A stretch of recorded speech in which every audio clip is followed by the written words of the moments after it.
I'm doing 3 12s and 4 off, and Monday and Tuesday are my 12s. Oh, 12-hour shifts. Oh my God. I thought you're like at a poker table. I'll take 3 12s. What? I don't know. 12 isn't even a card. What are you talking about, Dave? It only goes up to 10, and then you have He's base literally cards. never played poker. It's Uno. No, I have played poker. Can I get 2 12s? No, that's not a card. 2 12s? That's not Hit a card. me, dealer man. I'll take 2 12s. 2 12s, please. Sir, this is blackjack. That's not how you play this game. I was the girl who Just get spit on beat up? someone's shoes in high school. Nice. Because he was like, "You're punk rock, aren't you?" And I was like, "Punk is dead." And I spit on his shoes. Punk is dead! And so are you, punk. He is dead now, so it's not as funny now, but...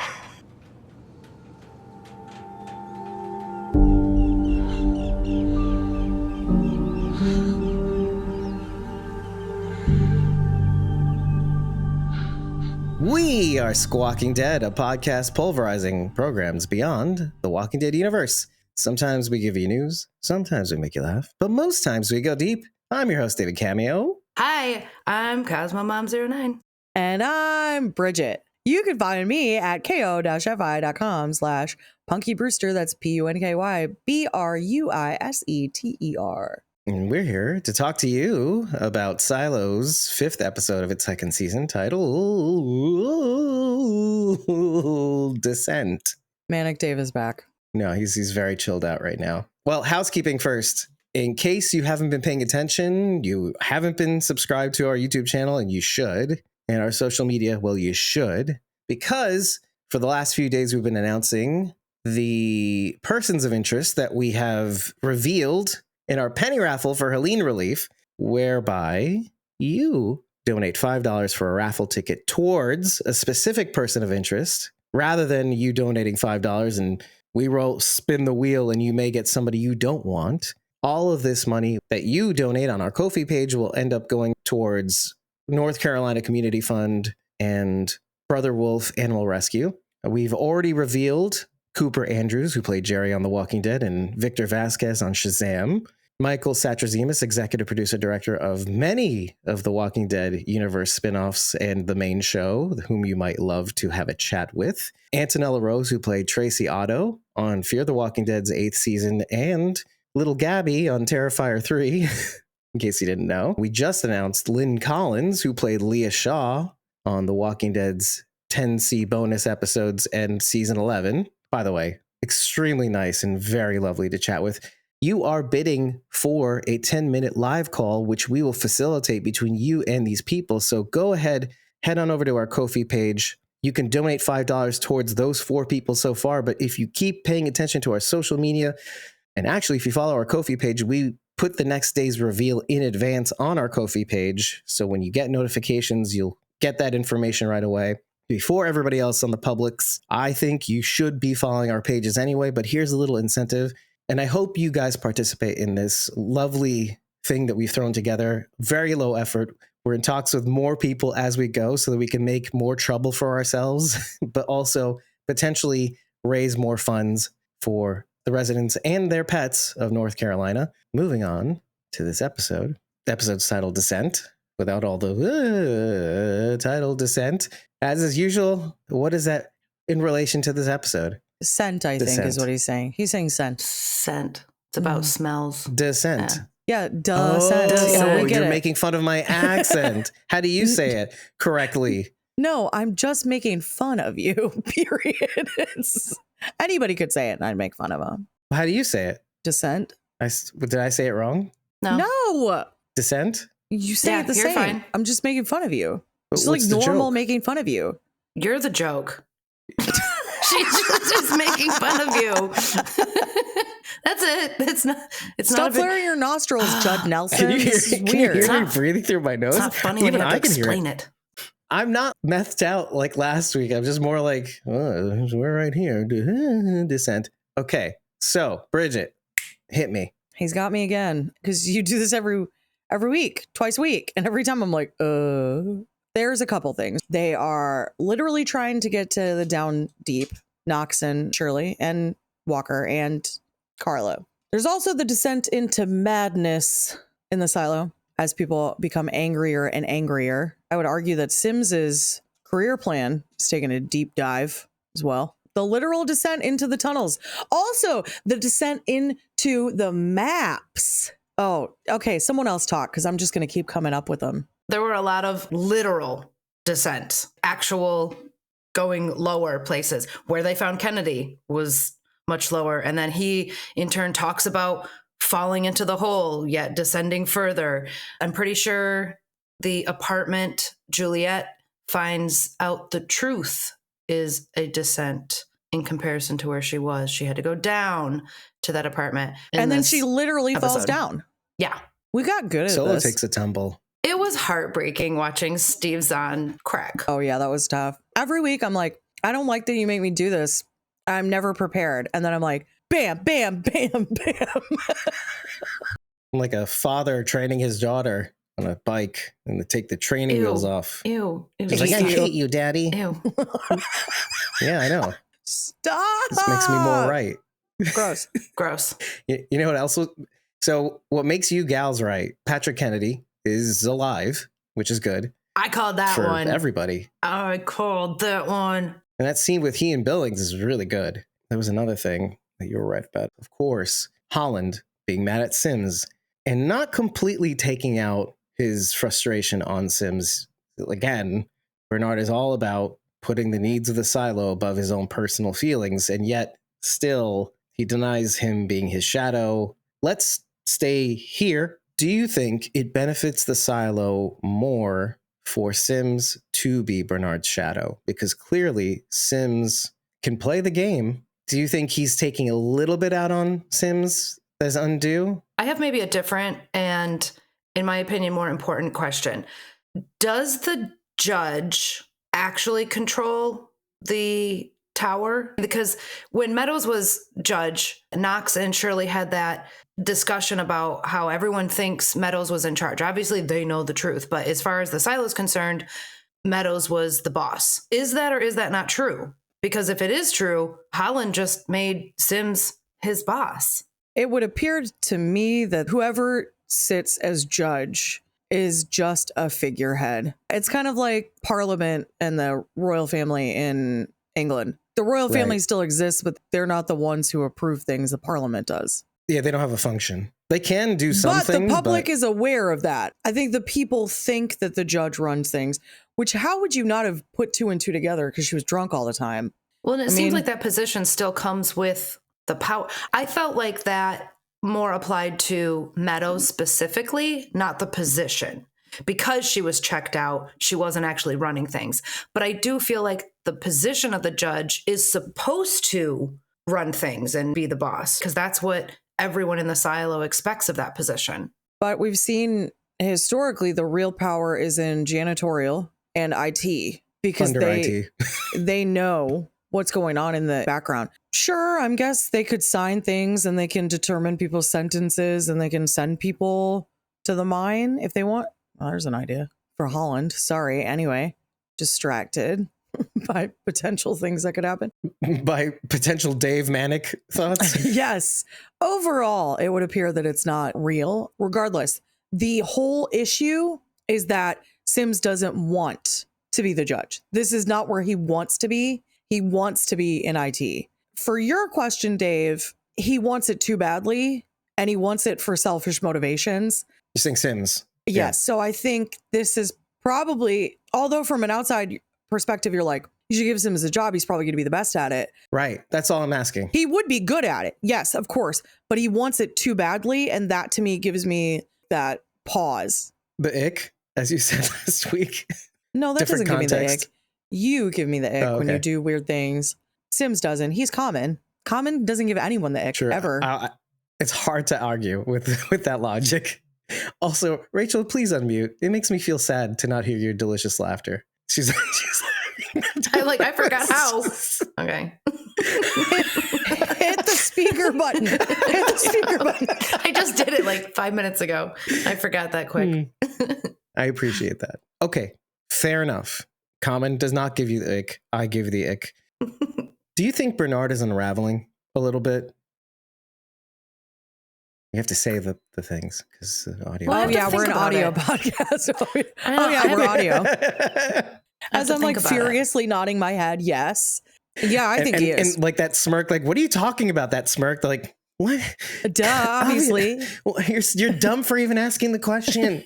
Nods furiously. I think he is unraveling pretty quickly. Nothing is going according to plan in this plan, and it probably is going to piss him off. I feel like Meadows' plan would have worked better, and that's probably really digging at him right now. Which adds to his sadness. He's trying to follow the pact like he's been taught to, and Meadows was like, screw the pact. Just do whatever we need to, manipulate people so that it works out the way that we want it to. Bury it in bureaucracy and lie to them about a task force. It was this really solid thinking from like an evil perspective. It was very political. Yeah. Yes.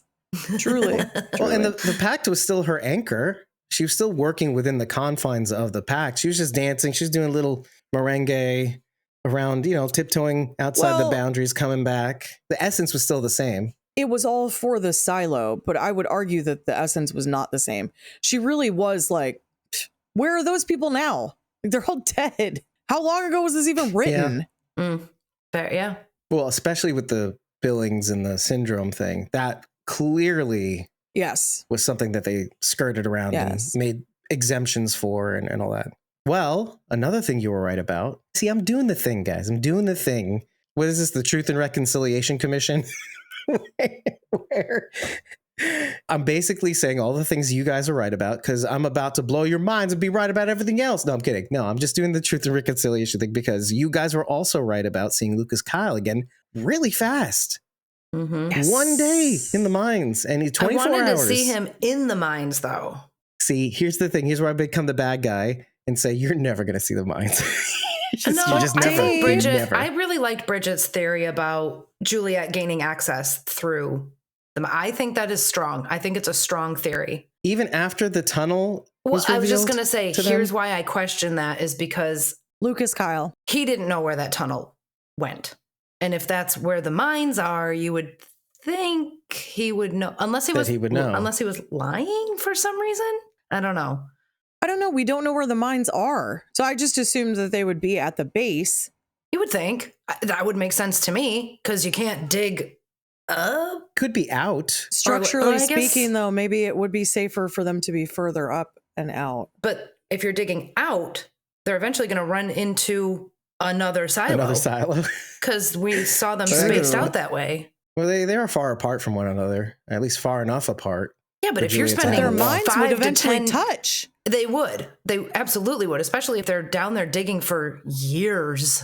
We brought this up, and I've been thinking about this more and more with every episode, but especially this one. Do you remember when we brought this up in Fallout, the show Ascension? Yes. Bridget, yes. you remember? Yes. I do, because I watched part of it. Yeah. And how that show, just to refresh the audience memory, it was on Sci-Fi originally, and they brought it to Netflix.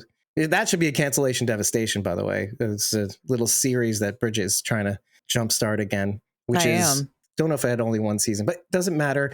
It was a generational mission from the 60s where people were doing a long-term mission to space to colonize a distant planet. It's a multi-generational trip.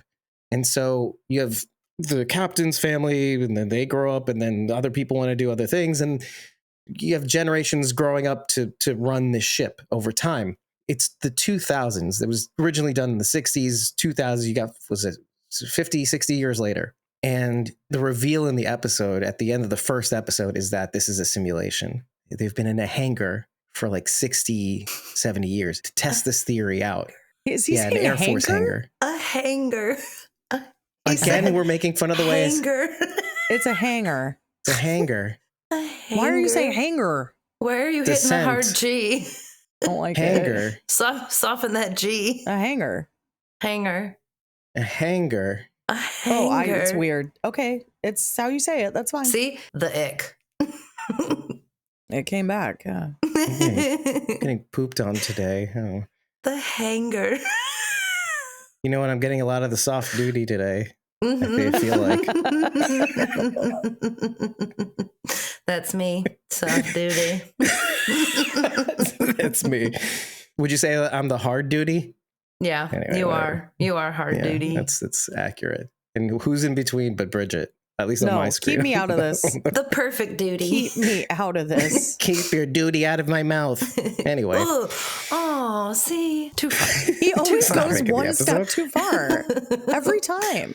Let's back it up. Back it up. Hanger. That's You were as at hanger. hard duty does. And now I can't say it anymore. You got me all like, I got a hanger. I got a little hanger. No, they were in an Air Force hangar the whole time. Why did you say it normal now? Listen, I don't know. Because Peer pressure. I want to impress you. I want your pressure. love. So I'm going to say it right this time. See, you know what you're doing right now? You are invoking methamphetamine Dave right now. Oh, no. You're conjuring, you rub the no. genie's lamp and all of a sudden, guys, listen, good, theory. And then I put another theory. Shut up, Bridget, I'm talking. Theory.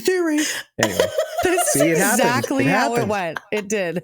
It did. Exactly how it went. Shut up, Bridget. Accurate. Extremely accurate. Looking at my notes, Holland has won. Oh my God. I went up my nose. The hard duty. Anyway. Okay.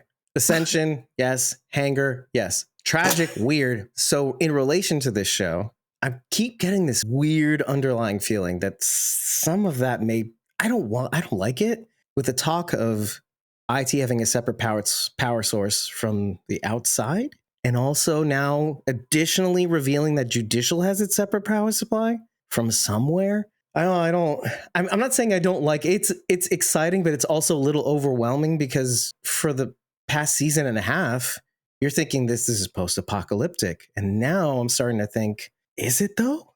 It's like they're aliens and they can't breathe our atmosphere. that's why they live underground. It's like so stupid. Maybe they are aliens and they don't know it. Oh, don't know it. From me now. Don't from me.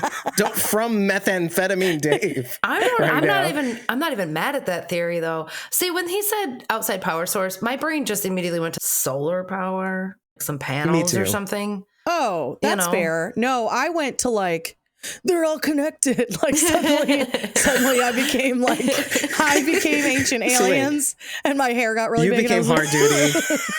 Rachel was soft duty. And I was somewhere in between. I was like, yes, solar power. But that little pit in my stomach was like, what if there's something simulation like about? I don't like it.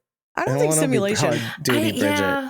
I felt like they were connected. I will tell you, I did start listening to Wool as an audiobook. It's been too recent that it was not engaging me. The show, in comparison to the very beginning of the book, is exactly the same. So I was like, this is boring. I just watched this. I don't need to listen to it. So instead, then I started listening to Earth Abides. You're like, instead. Wrap it up, Wool. And Earth Abides is different from the show. So that is interesting so far.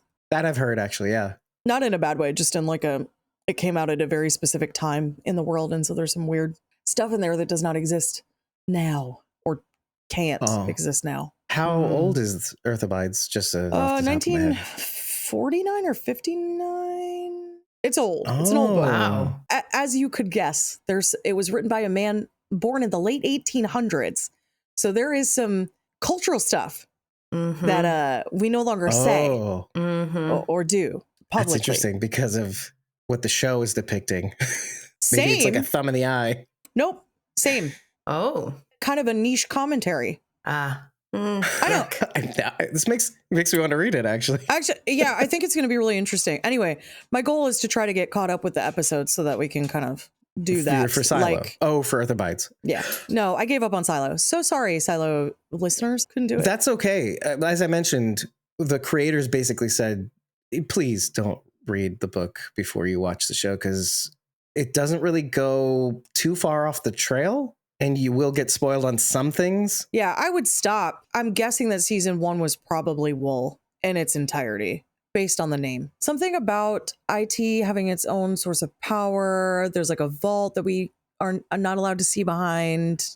Something about that just makes me feel like, is it connected somehow, some way? Interconnected to other silos, maybe. And I mean, they built giant silos that people live in. why wouldn't they have an ability to connect them if they really wanted to? They could. They obviously had the technology. Makes sense to me. And it is IT, and IT is all about networking and how to make certain things available to all people. Oh, it's interesting. It wouldn't surprise me if the IT vault and that monitor, that curved transparent monitor and all that equipment was interconnected with all the other ITs in all the other silos. Even if it's not physically connected, I think it would be interesting to find out that they had a way to see each other or see what was happening at other silos. To be physically connected. I don't mean like a tunnel though. I mean like if it was connected via like through a link. like a feed.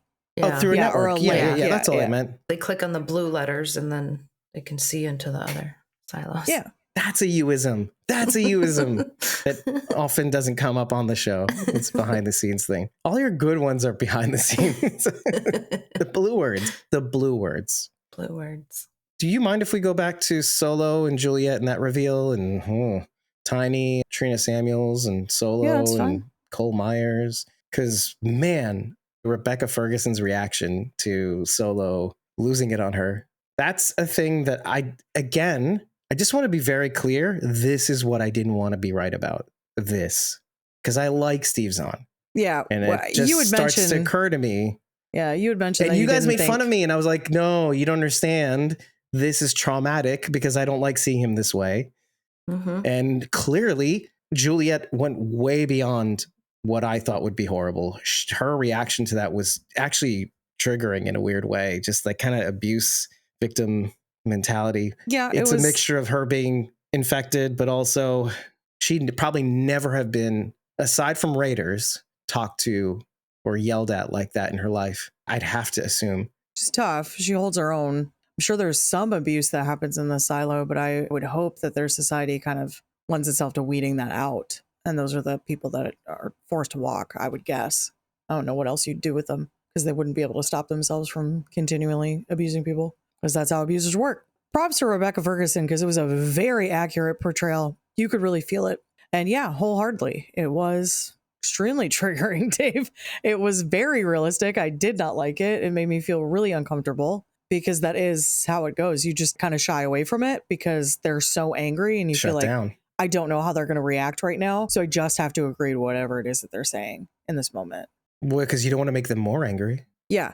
You know what he's capable of. And she came at him so hot, which is like, would have done the same. She came at him lukewarm and he came at her with the fires of hell. It was very, it was very accusatory. It was like, I get it. She was right. He was lying. But she came at him pretty hot, I guess with the expectation that he wouldn't react that way. Which makes sense because they keep having these heart-to-heart moments and they keep trying to connect with each other. Both of them are trying to connect with each other. And then and isn't that how it goes, Bridget? You connect with each other, you know each other's... There were signs, Dave. There were signs, but I just, Well, that's what I was trying to say in the last episode. And I was just like... You look past them. Yes, you look past them because you want to connect. You want to have some sort of connection with somebody that is not the other silo, which you can't help right now. So yeah, kudos to Rebecca Ferguson. Let's take a step back because could the two bodies in the hallway be Cole Myers, the real Solo, and Trina Samuels, the real Tiny? I feel bad saying those names knowing that they're dead in the hallway. I don't know, because... And that was all his handiwork. My question about that is, I feel like if they were still alive, wouldn't the helmet have been gone? Didn't they take the helmet assuming that they would need to use it to stay alive? They must have known that the uprising was coming, and so they stole the helmet thinking, I can do this and get the suit, and then I will be okay when inevitably they go outside. I thought everyone went outside thinking it was safe without the helmets, though. They went out thinking they didn't need the helmets. But this person was the shadow to IT, so they know more. So that's true. Okay. So that was my assumption, was that if they lived, the helmet would be gone. Yeah, Cole probably told Trina. Trina is in IT. This was what the manifest was. Or really, it's the suit department. They make the suits for the outside. And I guess it's a subdivision of IT. Cole could have easily had told Trina and it not be a big deal. It's his girlfriend, I guess. That's how the story went? Told. Yeah, that's what we were told. Yeah. And Cole Myers was the Shadow's son, right? Or was he the actual Shadow? I think so.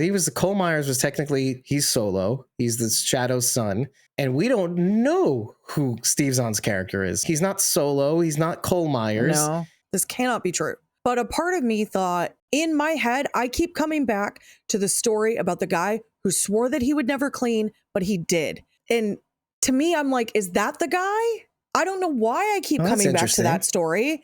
From 17? Juliet's from 18, right? 18 from 18. That Mayor Johns digs up. Yes, it doesn't make any sense, but I keep thinking about it. I don't know why. I just do. But how long ago was that? Oh, well, she said she was looking as far back as, I think, 40 years. Well, so I don't know, Bridget. I don't know. But we don't know where in the 40 years it went. And he did end up cleaning anyways. And he could be dead on the hill. I don't know. Again, it doesn't make much sense. I feel like maybe he's a criminal and he ended up leaving his silo and somehow ending up in this silo. It's obvious you can break into it. We saw Juliet do it, and you can still seal it up afterwards. I like it. And of course, over time, people forget, and maybe all the details weren't recorded, and maybe not everybody saw whoever it was. They never dropped a name. I think that's why I keep coming back to it, is because they didn't say the name. It seems so unusual that that story's been brought up 2 times. But why? Other than the fact that he cleaned even though he said he wouldn't, why really was that story brought up? Why is that story such an integral part of this story? Just about everybody says, I'm not going to clean. And then they do. Everybody cleans. But what was special about this guy? Was he like the first one to say it? Or he was maybe the first one to say he wouldn't clean? Yes. Yeah. That was the only noteworthy thing in John's research. And he was like an exceptionally bad guy. Okay. That was the other thing. He was like a really bad guy. Psycho killer, basically. So that's why in my head, I'm like, qu'est-ce que c'est? I can't. Yeah, qu'est-ce que c'est? It's See, why I don't want to go that far. Get it out of my head. I can't get it out of my head. Something about that bothers me, but I know that it's not possible. How would he have survived going over the hill? How would he have gotten over there? How would he have gotten in? What are the odds that it would have been after all those people died instead of before? And aren't you asking a lot of the audience? The only way that I can see this being a viable theory, which I know you're not sticking to anyway. You're like, I feel this way. It feels like aliens or simulation, but I have no evidence proving that, is that he infiltrated Silo 17 before it fell and integrated with their population. That's the only thing I can think of. And all he'd have to do is say, oh, I'm from another level. I just want to apply to be. But then again, they have tight population control and they know everybody. There is a database of all these names. Him showing up could have also caused the rebellion, because if he came from the outside, they might have all wanted to get out. That's interesting. I meant that he would have left the silo after their revolution, but before Juliet left. He got there and it was already fallen apart, but someone was still in IT, I guess, to keep it locked. Kind of like how Juliet came in, he would have just done it earlier. Well, and we know other people showed up too because they were dead outside the locked IT door. Yeah, Cole and Trina. That's their bodies. But I bristle at that because then we'd have to throw out a bunch of information that we got from the last episode to support that theory. I remember this was Lapis. Oh.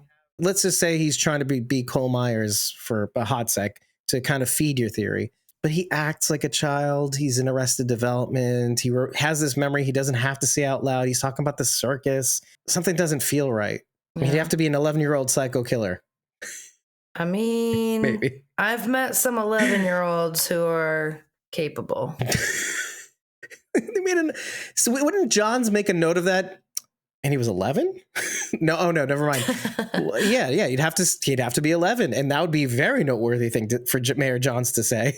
This 11-year-old killed 40 people. Here's the other reason why it doesn't really make sense, because he said he went to school with a girl named Lapis, and there was a Lapis in that classroom. So that's also a reason it doesn't make sense. Why lie about being Solo? I guess, yeah, if he killed Solo, that's why. There's another bit of evidence, though, is for the second time Solo mentioned something that was in their silo, which is why I said, I think the whole thing about relics and anything from the before times is an advent of Silo 18. The books. Anything from the before times is banned, which is why I thought Mechanical won the rebellion.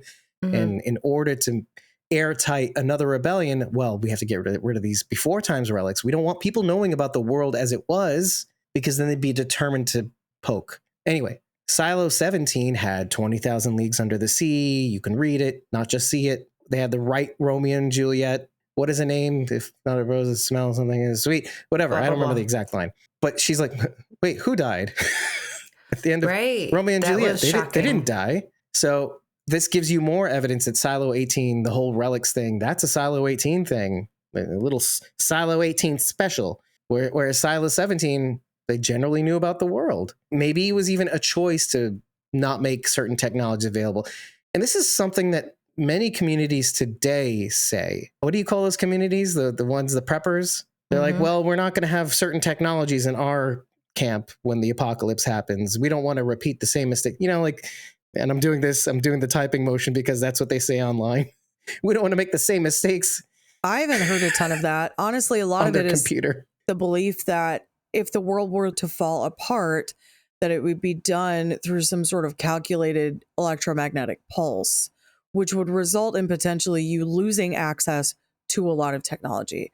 Not that Right, people so you are don't wanna like rely on it. Luddites necessarily about it. I don't think that's really what it is. No. It's more that That's you not what have I'm to saying, though. learn to live without it, because what if you don't have access to it anymore? And to be fair, even Right. if it weren't an EMP, take a look at the victims of Hurricane Helene in Western North Carolina. They had zero access to roadways. So it wasn't whether or not you had a working vehicle. It was that you couldn't get anywhere even if you did. That's really where that comes from. I know there are people like that out there, Dave, but the bulk of the prepping community, I don't think is really like that. No, I'd never say that. And I think the prepper community I'd be thinking of is that kind of Cold War era nuclear fallout. Let's not repeat the same mistakes as the past. Let's not escalate tensions by embracing nuclear power and peace, love, and harmony, and put the pansy in the gun rifle thing and the police barricade. Those people were not preppers. I guarantee you that. I'm just kidding. Just But they had saying. communes and stuff like that. The thought is that you need to have community in order to support each other, because no man is an island and you cannot live completely on your own. It's not going to go well. You've no one to rely on. What Right. if you get hurt? What if you break your ankle and suddenly you're going to be dead in 6 months because you have no way to forage or hunt or grow your own food because suddenly you're like hobbled and you can't walk around? So there's a thought that there's just strength in numbers. And so that's why that became such a thing, because they're like-minded individuals who agree with the same philosophy and believe that they shouldn't be reliant on the government. And frankly, I would move to one of those communes if I could, Dave. Well, that was the whole hippie movement, was we're just exiting society as they claim that it is. I mean, so we're sometimes I not agree with the Amish, you know what I mean?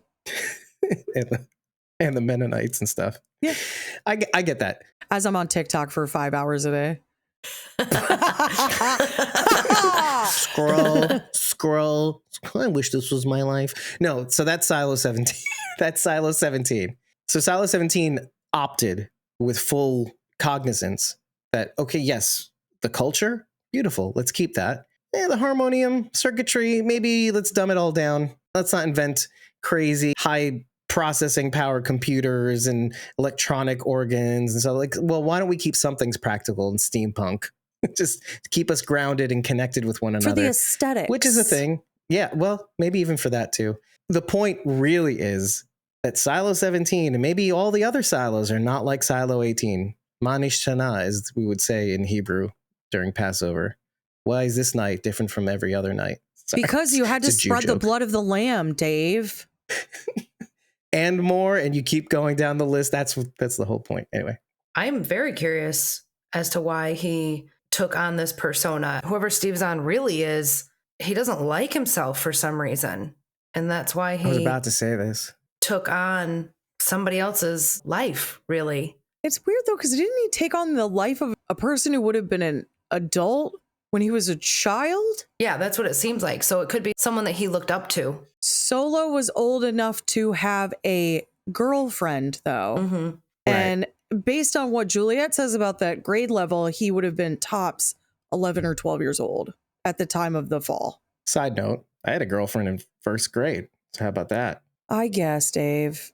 But Trina had an actual job, so I assume that she was higher level than 11. I assume they go into the workforce at like 16, I would guess, probably. So at the very least, he was Or older. Solo could have been 18. Yeah, that's what Still I'm saying. child of the shadow. why would he have picked someone that was so much older than him? It just seems like an unusual choice. If you're going to take over someone's persona, why not be like the cool? I don't know. Maybe he was the coolest. Maybe he was the coolest. And he's like, yeah, I want to be Solo when I'm older. I mean, it could just be someone that he admired. He looked up to Solo and Yeah, I agree. admired him. I agree. And I would go even further than this. Most people take on the persona of somebody really cool because they hate themselves, right? It's like you said. And so who would be the most hated in Silo 17 if ghosts were to exist? Other than perhaps, who is the guy that's painted all over the walls? Robert Turner? Ron. Lives, whatever Turner lives. Yeah. The Juliet of Silo 17.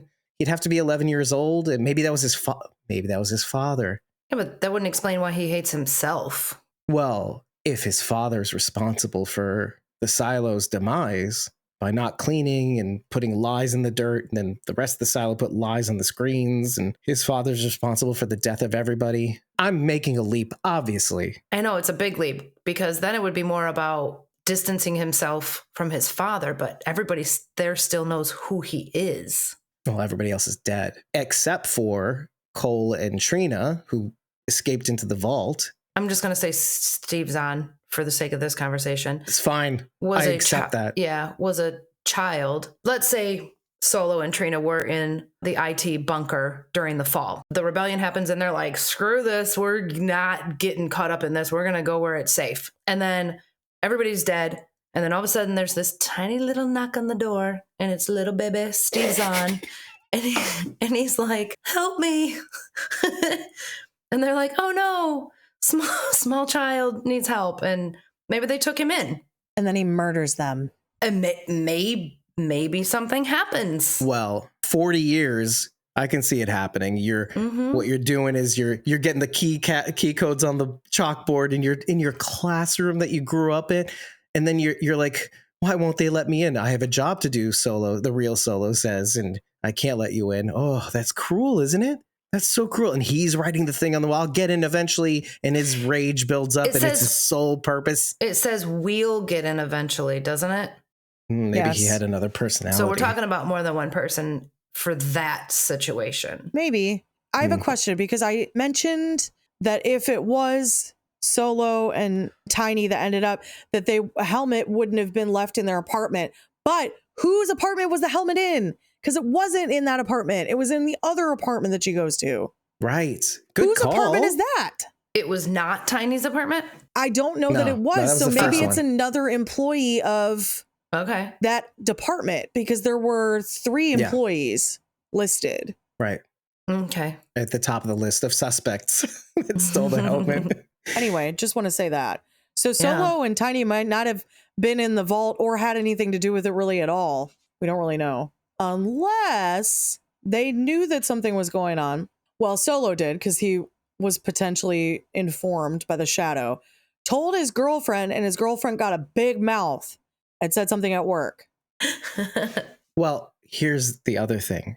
We're focused so much on Sims lately. And I'm just going to throw this out there. If you I'm going to call him Steve Zahn, okay?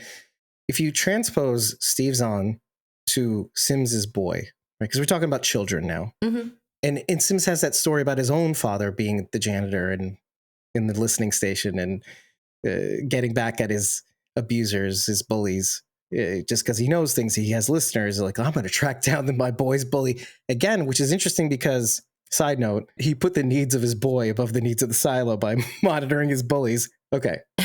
Well, it sets a precedence. The way he was raised was to prioritize yourself. He was shown the Chamber of Secrets at some point, and part of having those secrets, and I don't know when IT became connected with janitorial and judicial security and all that stuff. I don't know. I don't know if they were meant to be connected, because Bernard was definitely not meant to be mayor. And this is another thing I wrote down in my notes that we should focus on a little bit. But what if Steve Zahn had his own Robert Sims as his father, and he was shown the Chamber of Secrets? And because he is a listening station, the janitorial is a listening station, he knows everything that's happening. He can spy on Cole and Trina, and he can spy on what the moves of everybody's doing. It explains why he knows whatever's going on in the silo too, currently in Silo 17, maybe. I don't know. It could be underwater, whatever. With regards to Sims, I really want to touch on this because Sims is spiraling. He's trapped. He doesn't know what to do. He's in a place that he never thought he'd be. He's in a dead end. He's looking at at his career at the silo. Meanwhile, there's a lot of S happening there, and he feels like there's nothing for him to do. And he's going down to janitorial. He's doing the thing. And Amundsen's like, we don't need you anymore, in his own nice way of saying it. But Camille steps in, and let's really hash this out. Let me just say the end of the story is that Camille is putting herself on the altar for her husband. Do you guys agree with that? Because that's going to require some explanation. You're saying that she is sacrificing herself for his career. Because whatever this ambition is that important? Dave, all that does is make him look weak. That's a horrible decision. Let's keep going. I thought I knew what she was doing, but then she threw me for a loop, and I'm like, wait a minute. Okay, so it took me a second because I was like, why would she help them? I agree. But what she was trying to prove is that the current head of janitorial, Amundsen, could not do what Robert Sims could do. So she was trying to get them back out so that Robert would be the one to catch them when the rest of janitorial had failed. I agree. Pause. Because that's what I thought, too. Looking at Amundsen, he is pretty good. Yeah, he's doing a fine job. I mean, he learned from Sims. Why wouldn't he be good at his job? Agreed. But she's taking it upon herself to make Robert indispensable, thwarting Amundsen. And also thwarting Holland, which I think is such a bad idea. And it turns out to be a bad idea. Oh, yeah. This is the second time now that Sims has done something that has left his plan. Though? It doesn't matter because they act together.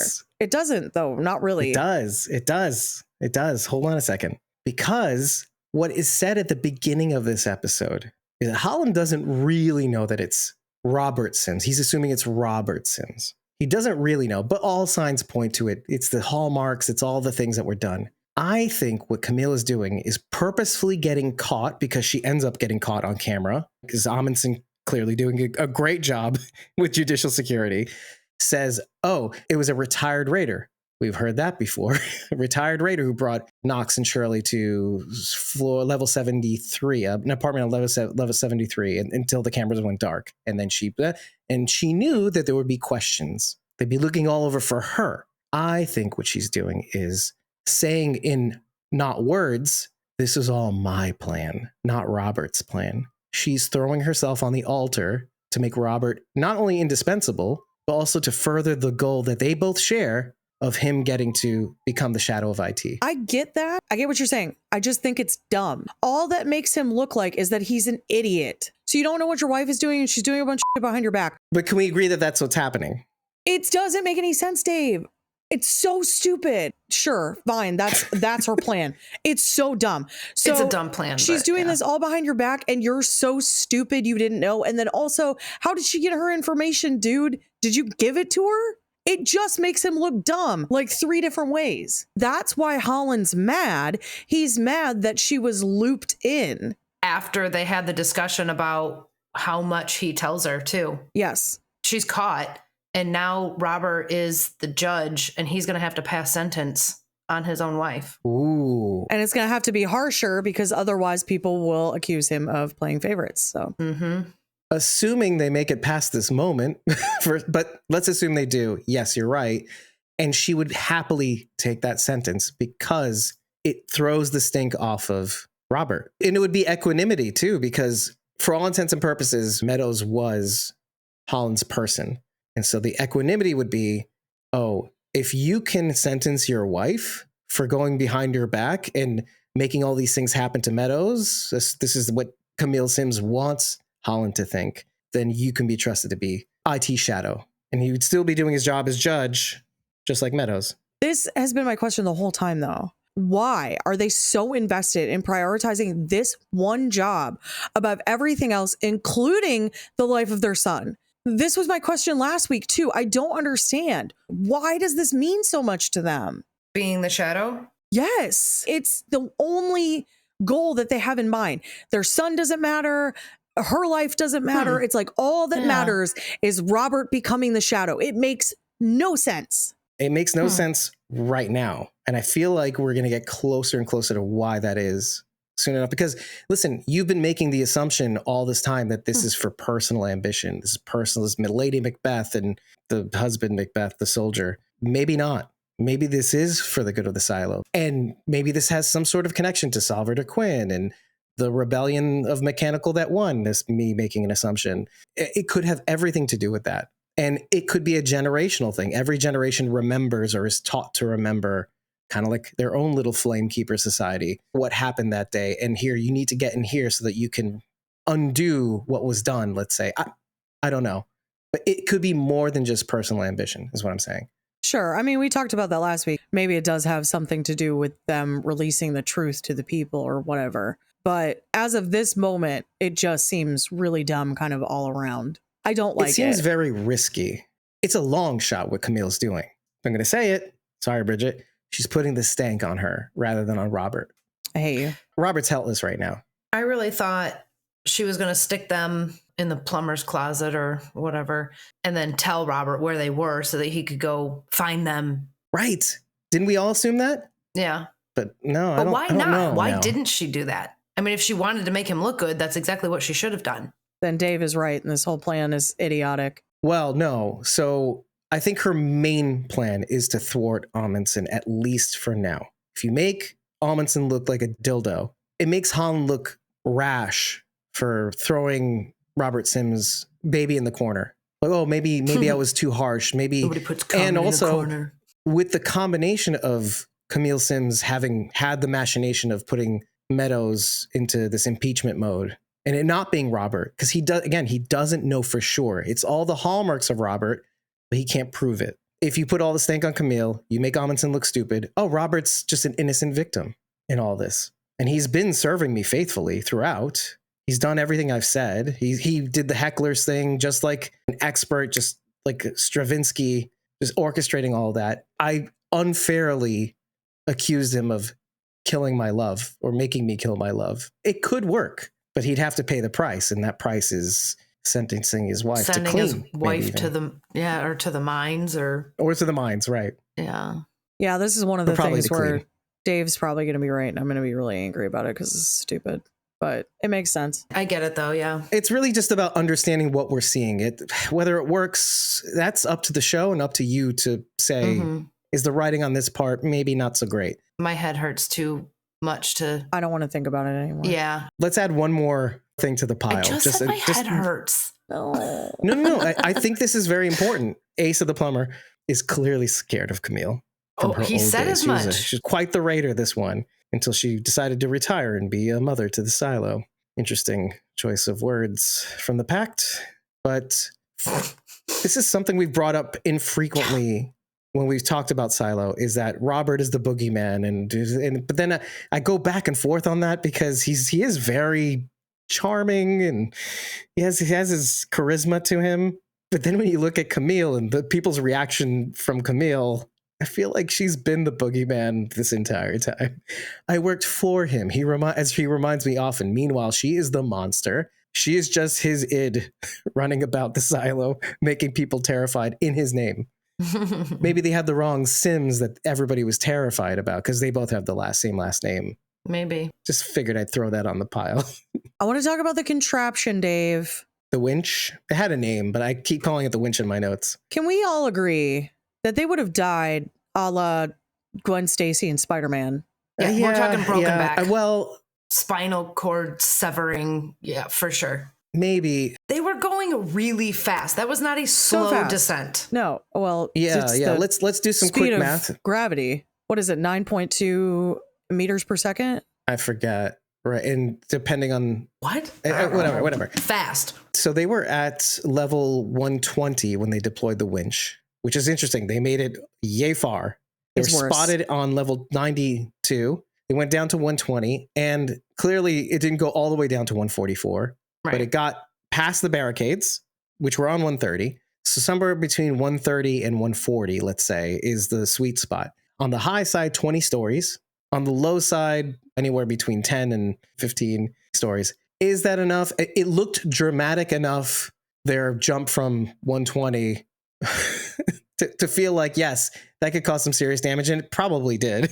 I don't know about spinal cord breaking but clearly they would have a lot Some of whiplash bruises and stuff at at the least. very Yeah. least. So the gravitational pull of the Earth is 9.8 meters per second squared. There is a formula to figure it out based on the distance of the drop. If I'm thinking way back to high school physics class, I would be able to figure it out. But I would argue 40 stories? Dave, people break bones falling off a roof of their house. Doesn't matter. 20 People stories. break bones no more than falling 20. off the roof of their house that is 2 stories high. 20 feet.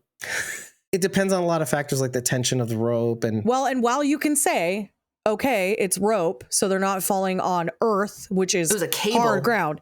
Here's the issue. Yeah, steel Correct. cable. It is a steel cable, one. So there's little to no give in it. None. 2, Yeah.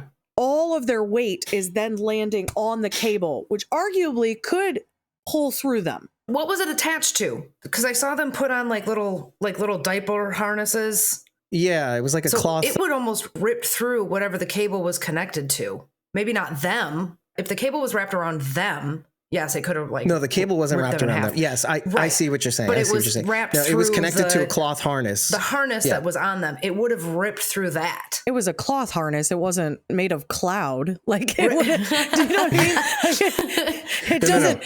I agree. It's just cloth. It wasn't some sort of super rubber or something. Like, it was cloth. It would have Right, offered right. little to no protection. Right. Right. I mean, it wouldn't have ripped through them. It would cause burns. It would cause For the same damage sure. you'd think it would. There's going to be But yeah, 20 skin- stories max. I feel like Tearing. definitely that would have killed them. I mean, suspension of disbelief, it's a sci-fi show. Okay. Right. But And still. also, we're not physicists, and I don't know if there's been an experiment. So we should have looked into it. All right. If a should have looked into physicist is listening to this, please, for the love of God, tell me that I'm right. My cousin is a physicist. I'll send him this. Can I has scene. right? I hate Yeah, you. exactly. Please stop, Dave. Stop. It's so gross. It's so gross. It's so gross and so millennial, and it makes me want to die. Can I has cheeseburger? Ugh, gross. Irma Gerd, mashed potatoes. No, no, no. That was my favorite thing when it came out. I could not stop laughing at the turtle eating the mashed potatoes when I first saw it. I'm like, this is a thing. I love this thing. And I'd make it the background of my phone. It brightened my day for some reason. I don't know why I hate Irma that. Gerd, Because it like brought you mashed joy. potatoes. It brought you joy, so I It should just be brought able me to joy. let it go. But it's like it's killing me inside. It makes me want to punch you in the face. Well, this is at the time. I don't really care about it now, but still, Dave still has it as his phone Remembering. background. you know, helps me defy gravity, Bridget. Oh my I'm really sad gosh. that you're not holding space for me. I am not holding space for you. Let's move on to Hank and Anyway. Billings, your favorite buddy cop duo, because they corner Kennedy near the Digger Chasm. I loved it. I loved every second of it. Yeah. Hank Didn't and you? Billings. I did. Do. I really do love Hank. And I love that he was like, everyone down here is really proud of their job, except for me. That was course. hilarious. So it's like, And my schnoz. that's amazing. I love it. That sounds like everywhere I've ever worked. Yeah. Yeah. Yeah. Obviously. I'm not the problem. It's everyone else. They're trusting each other and it's really cool to see. So there's like this really Well, they're on the same team, you know, yeah, technically. but like truly on the same for all team. intents and purposes. We've seen Yeah, a lot of yeah. being on the same team, quote unquote, and it not really being on the same really team. being So- the case. And I really, really, really love when Holland is so desperate and he's like, they're going to be your problem now. And I trust that you're going to take care of it. And we see that Kennedy's in the background receiving medical attention. So Billings has maybe gotten all the truth he wouldn't ever want to know.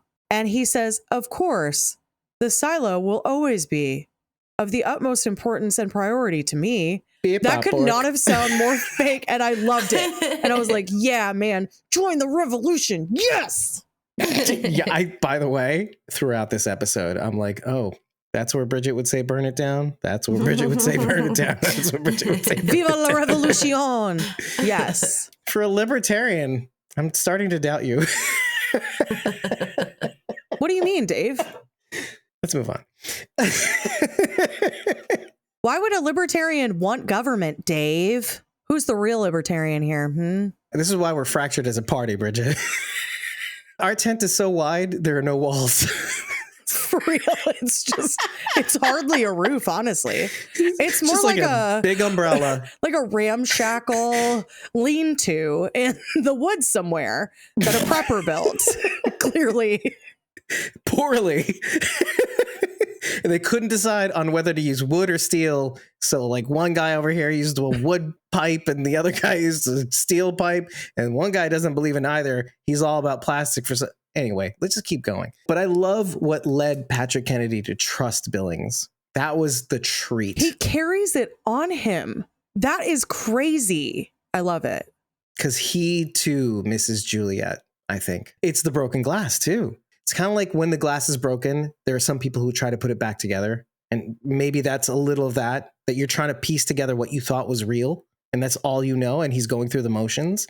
He sees Judge Meadows. He talks to Holland. He's doing his job. There are clearly 10,000 lives here that need protecting. That is true.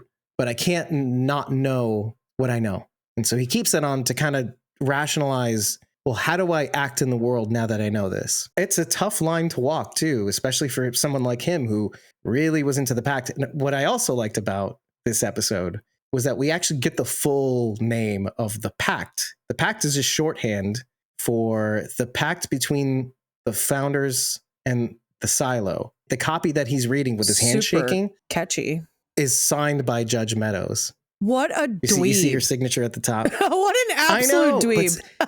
Was it an autograph or was it her copy? It's an autograph. It's an autographed copy. And you want to know what else? That's the copy of the pact that he won in the pact competition. I don't know what it was called, but the pact competition that was signed by Judge Meadows. It's like a spelling bee, but it's the pact. Mm-hmm. Interesting callback because it was mentioned before in season 1. And all the more reason because he's staring at that page, the inner title page with the signature and everything, and wondering probably what this is all for. But what am I all for? And why do all the sheriffs seek the truth? And what does that version of the truth look like for Billings? Makes me a little bit excited to know how he's going to act in the world. He's definitely not going to be a Juliet. And he definitely does consider the lives of the silo. This is something I've said infrequently. Look, he has a wife and kid to consider as well. And that's leverage on the one hand. And on the other hand, he's not going to do things that endanger the lives of the silo because that by extension, that would be endangering the life of his wife and child too. So he's going to act in accordance to the pact and the truth to a limited degree in the best of his capability. He has a concerted effort to not upset the apple cart, basically. Oh, also, the page that he's been keeping this whole time, you get a glimpse of it. It's a photo of the Blue Ridge Mountains. And he's like, I don't know why this is the page I took. Oh, yeah. I guess I assumed it was also the ocean because that's what they kept panning to when they were showing the book. Cool. Right. But in his case, yeah. And maybe that does make sense. The snowy hills. Think of, you're in a silo. You're not thinking of something that could exist that has a vista and heights in the distance. Everybody has their thing. There's no way he can even fathom how big it is. He can't even imagine how vast the reality of what he's looking at is. It's what Knox says in the last episode. If in fact they grant your request to go outside, he's like the distance. It's all about thinking there must be something bigger. And can we even take it in if we do see it? That's the thing that made him shake, that made Billings shake, literally, is seeing the enormity of this natural thing. I mean, the syndrome is what makes him shake, but sure, Dave. When did you turn into me? Super quickly, not even worth a full-on conversation. I was just really excited. You keep saying that, but... Well, I say that because it really doesn't need a full conversation. I just wanted to point out how much enjoyment I got, but also concerned that Pete Nichols, yeah, oh, that he yes, stood, that is a good part to Tim Robbins. That was awesome. I suck at character names. That was really, you really good. Remember names to begin with. That's a good start. I love how he posed it to him. He's like, well, what if I say no? Knowing full well he's not going to, but he's like, what's going to happen if I say no? What are you going to do? Well, the thing is, he could say no, because literally, what are you going to do to him? Yeah. He has Yeah, nothing to you've taken lose. everything. You can't take anything else from him. No, you could take his life. Or his then job, everybody else, I guess. Everybody else would be screwed. But they showed us in this episode that Billings' wife is also a healer, which makes me concerned for Pete. To take his job, you mean? Yeah. Took your jobs? But she's not a doctor. She was just raised by an herbalist. It's not to the same degree. She's capable of helping. And I think that was shown to us because I think that we'll find that they bond and that he may become of some help to her. Inevitably when something happens to Billings, because he's going down a dangerous road now. That's true. I hope so. But when I see interactions like that, I'm like, oh, there's somebody that could fill that role. So this character may or may not have long. I hate when when I have that thought too. Sometimes it's the Walking Dead effect. It is. Yeah. It is. Mm-hmm. Who can be the doctor now? I really want to mention really quickly too, before we go, I was surprised that Lucas was the one who was asked to fix the hard drive. I wasn't. It made sense. Yep. I mean, he obviously can figure things out. He's a smart guy, but it did kind of catch me by surprise. I felt like that was why he refused to let Walker come back, because I thought he was going to ask Walker to do it. Right. I wasn't going to out you on that one. But she's too defiant. She would have been too much trouble to deal with. Lucas, on the other hand, he's in a position that he needs something. He wants to get out of the mines. I'm more concerned what happens when he fully decrypts this, like fully puts this thing back together. Holland's just going to kill him. He might not be able to, first off, because this is not his area of expertise. But two, I don't know that Walker's totally out yet, because now they've captured Carla and she would do almost anything to save her, I think. It would be an interesting test because she might not. Well, and we have evidence of that. Carla frequently, when they were in the cell, when she was going down the stairs, leave me here, similar to Camille, probably. We'll see some symmetry there. Throw me under the bus. Willing to sacrifice herself. What are you, dumb? Yeah. You're old, like me. Walker has a hard time with that every time. That's if true. it gets pushed one more time, I don't know that she'll be able to say, okay, and go along with it again. Mm-hmm. Especially because this time she reached over and kissed her, which we have not seen prior to this. Clearly there was... By the way, first watch brain, I was like, when is this going to happen? And then it does. I'm like, freaking finally. They've been building this up for the last at least 2 episodes, if not. I'm like, wait, she has a wife, quote unquote, girlfriend, quote unquote. What? At the end of the season 1, I'm like, what? And then now we see her. I thought she died. This is the thing that I had a problem with in the recap. I'm like, wait, what? That's not the reason why she went into hiding. And then that was a thread that was left over that we're now touching on. And then it happened. And I was like, yes, please, this more. Please, I'd like it. Please, more. Can I has kiss? Never mind. I hate you, Bridget, for making me think that. It was so every time cute, I say and then it. you ruined it. One quick mention: the painting that's behind Bernard Holland's desk is the silo. It's really cool. It has a sort of bottom layer. It's almost kind of like an Easter egg, because you see the map of the tunnels and the lines and stuff like that. You don't see that in the painting, but you do notice there's a big black space at the bottom that shows that it's like the digger chasm. And there's the middle section of the silo where that's the silo. And then there's the line at the top and it shows what's above and all that stuff. It's very cool looking. And I'll show a picture of that on the screen. Second thing, throughout the episode, when Calvin, the head of that Porter people who rats out Shirley and Knox, he gets the fake multi-tool. And then you see the real multi-tool in Holland's office. And that's the real one, which he gives back to Pete Nichols. He gives the watch, George's watch, by the way, the badge, Holston's badge, by the way. No, it's not Holston's badge. It's her badge. Holston's badge she places on his dead body. It's her sheriff's badge. That's right. Because I thought the same thing. This is why we do this. But you could metaphorically say, well, if not for Holston, she would never become sheriff. So there's a metaphorical, and it represents three different parts of her. The watch is love, the badge is truth, and the multi-tool is identity. That's the identity I claimed when I went down to mechanical. And this is the 3 parts of everybody in the silo. And Knox says it. I love that this was brought up in the episode. The plumber thinks he's vital to the silo. Everybody thinks that they're right. Everybody has a job in the silo and everybody's vital to the silo, which tells you something. It's fragile and everybody is important. We owe it to ourselves to cooperate and to not burn it all down, Bridget. Viva la revolution, Dave. No! Burn it down. Burn Okay. it down. That's the other side of the Libertarian Party. I don't want to be a part of it. It's fine. But it's interesting. And so too, Pete is saying to Holland, to his face, I just needed to reclaim something that was taken away from me. And that is my professional integrity. The one thing that I have left, which is the multi-tool. So I thought it was nice to see it. It was nice for him to say it. Because you know what he was trying to do, right? You know what Bernardo was asking Pete Nichols to be, right? His shadow. Did you realize it? Did you pick up on that? No. Yeah, he was recruiting a shadow. Because like you I'm said, gonna agree to disagree there. Yeah.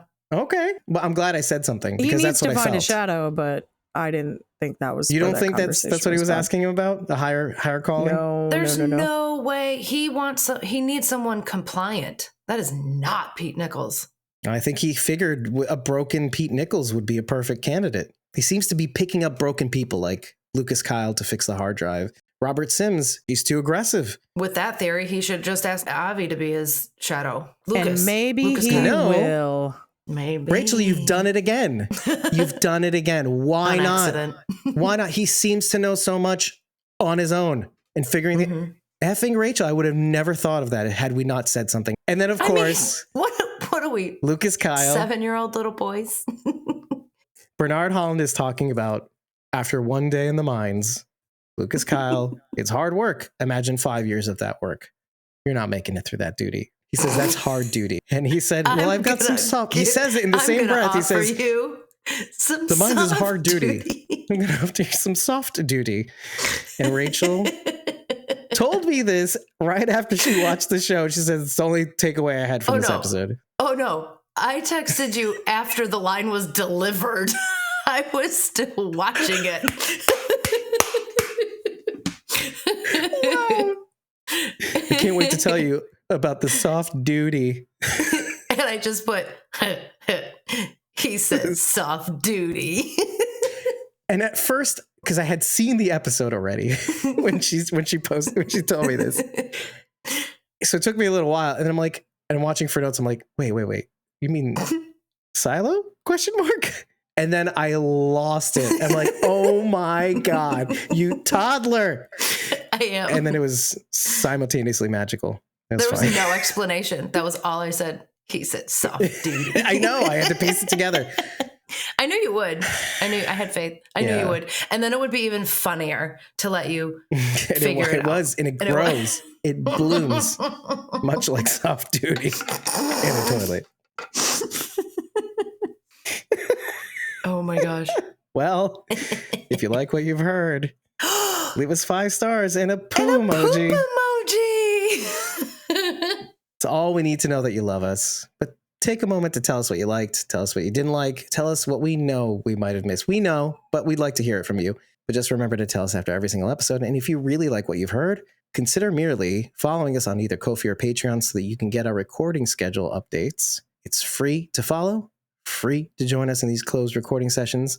But don't know why you haven't done it. And it really makes me sad. But if you really like what you've heard, tip us on Ko-fi and you'll get our unedited episode recordings and my dumb notes. You'll also have forever access to our Discord just from one tip, just the tip. But if you really like us, I don't want to continue that analogy any further. But if you really like us, take the whole thing and join a membership tier for as little as $4 a month. You can get even more access to our Discord, forever access to our unedited episode recordings. And if you happen to join the Whispers, Survivors, and Great M tier, you'll get a free classic t-shirt upon signing up, as well as when you join either the Survivors or Great M tier, you can join us in studio alongside us, breaking down these episodes. I've been your host, David Cameo, and I was joined by CosmoMom09. And Bridget. You can find me at youtube.com/@PunkyBrewster. That's PUNKYBRUISETER. And I hope you really enjoyed this episode breakdown. I feel like we're going deeper more than we're hitting every note for these episodes because it is a lot. And I'm going to say, I really enjoyed this episode for a different reason than the last episode. Last episode was Ancient Aliens level. Whoa, this happened and that happened. There's so much going on here. This episode was motion. And we're at the midway point. We're just over the hump of this season. And so I'm really curious to see how they're going to wrap up the last 5 episodes. stay buckled in. And I'm glad clearly the numbers are bearing out. You are enjoying this series. You're enjoying these breakdowns. Tell your friends, share our clips, share our episode announcement drops. It really helps us out. And I think it'll help you connect with other people who like the show. And we could be a good gateway for that. And not only that, we mentioned it at the beginning of this episode, but donate to our penny raffle for Helene Relief charity. You'll get to possibly have a 10-minute live call with a person of interest that you want to meet. Bid on that person. $5 is one raffle ticket. Multiples of 5 are greater chances for you to be able to talk to that person. A couple of people have already thrown their hat in the ring, joined us on Discord because now they have access to it. Thank you for doing that. And now we get to talk to you all the time as just a little perk that you get for donating to this raffle. Head on over to our Ko-fi page. There's an explainer there with a video and how this all works and the people we've already announced. If you follow us on Ko-fi, you'll get early access to those announcements. We've been posting it at noon every day on our social media. Take care. We'll see you very soon, and join our live stream on Earth Abides. Take care, everybody. Have a good night. Hanger. And what was the other word that you didn't like? I don't know, but you also said instead of machination, you said machination or something. But I didn't even bring it up. I said machinations. That's what it was. And I was like, that ain't right. But I didn't say anything. I didn't pick on you. They're both technically correct. David uses a lot of words that just fly right over my head, and I'm like, all right, he's going to keep talking, so I'll figure it out eventually. Yeah, context clues, baby. Using inference. Yeah. Thank you again for making it to the end of this episode. As you may hear from my voice, it's been a rough week. I've had an on and off fever since about Tuesday. It's now Friday of this week. I've tried to work this whole week and finally decided to take the day off on Friday. I had a fever running badly the first night and then on and off throughout the week, which explains why this episode took so long to release. So in the interest of expedience, I like to thank our supporters, without whom these episodes would not be possible, starting with the Great M tier, the Greatest Ish tier. We've got at RealRyanGM on Instagram and X. Moving on to the Survivors tier, we have Douglas Atherton at Walking Dead Artist 2 on Instagram. In the Whispers tier, we have ko-fi.com/fanartlindy, ko-fi.com/Connie Dixon, the number 4 LYFE. On Instagram, we have at ElisaJones71, and on Facebook, we have at Kim.Rowley, the number 1. We've released quite a handful of names for our Helene Relief Penny Raffle. I'm just going to list them out currently as they've just been announced, all of them, save for 2 that we're saving for tomorrow, and they're pretty big. Now, a reminder, what you would be donating towards is the person of interest whom you would like to spend a 10-minute live recorded call with. We did it this way so that you wouldn't get matched up randomly with somebody you didn't want, and this also makes it so that you can donate towards as many persons of interest as you'd like, as much as you'd like, in multiples of $5 donations. $5 equals 1 raffle ticket. We've got Cooper Andrews, who played Jerry on The Walking Dead. Michael Satrazemis, executive producer and director on The Walking Dead, Fear the Walking Dead, Tales of the Walking Dead, The Walking Dead, The Ones Who Live. I could go on. Antonella Rose, who played Tracy Otto in Fear the Walking Dead's 8th season. Lynn Collins, who played Leah Shaw in season 11 and also a bonus episode of season 10. Bailey Gavlik, who played Annie on Fear the Walking Dead's 5th season. Mo Collins, who played Sarah Rabinowitz on Fear the Walking Dead starting from season 4 onward. Phil McLaughlin, mostly editor for Fear the Walking Dead, who directed an episode of season 8 called Sanctuary. Scott McCord, who is Victor on From. Michael Traynor, who played Nicholas on The Walking Dead. Chelsea Reuter, who not only did stunts but did creature acting on The Walking Dead, Fear the Walking Dead, Tales of the Walking Dead, and also played the ghoul version of Lucy's mom, Rose McClane. Teo Rapp Olsen, who played Sebastian Milton on season 11 of The Walking Dead. Pega Gafuri, who played Fatima on From, and Rochelle Davis, who played Sarah in the movie The Crow, one of my favorite movies growing up. Stay tuned for the last 2, as far as we know, persons of interest. I guarantee you will like who they are. We saved the best for last. In the meantime, remember that we are Squawking Dead.